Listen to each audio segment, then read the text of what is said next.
একটি গ্রামে একজন কৃষক বসবাস করতো, আর কৃষক তার জমিনে ভুট্টা চাষ করছিল। তখন ওই জমিনে কয়েকটা বাঁদর গিয়ে ভুট্টা খাওয়ার জন্য চেষ্টা করার পরে কৃষক তাকে লাঠি নিয়ে প্রতিদিনই তাড়া করতো। একটা সময় বানর খবর পায় যে এই কৃষকটা মারা গেছিল। এটা শোনার পরে বানর গুলা আনন্দে নাচানাচি শুরু করলো। তার 1 বছর পরে, পরের বছর জমিনে কেউ ভুট্টা চাষ করে না, তখন বানর গুলা ক্ষুধায় ক্লান্ত হয়ে জমিনে পড়ে রইলো। তো এই গল্প থেকে আমরা শিখতে পারি, তো এই গল্প থেকে আমরা একটা বিষয় শিখতে পারি।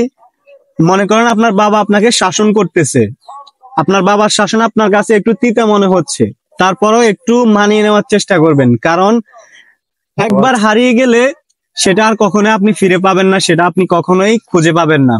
তো সময় থাকতে বাবার গুরুত্বটা বোঝার চেষ্টা করবেন। বাবা যত শাসনই করুক, বাবা আপনার ভালোর জন্যই শাসন করবে। যেমন এই ভুট্টা খেতে কৃষকটা মরে যাওয়ার পর বানরগুলা যেভাবে নাচানাচি করলো, পরের বছর তারা বুঝতে পারছে যে কৃষক তাদের জন্য কতটাই উপকারী ছিল।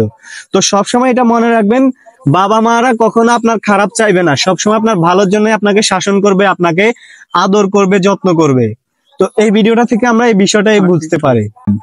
আর একটা কথা মনে রাখবেন, বাবা হচ্ছে বটবৃক্ষের মতন, যতক্ষণ আপনার পাশে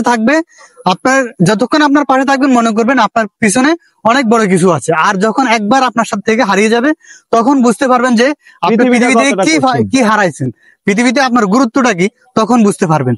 তো বাবা থাকতে বাবার মূল্য দিবেন। ধন্যবাদ সবাইকে।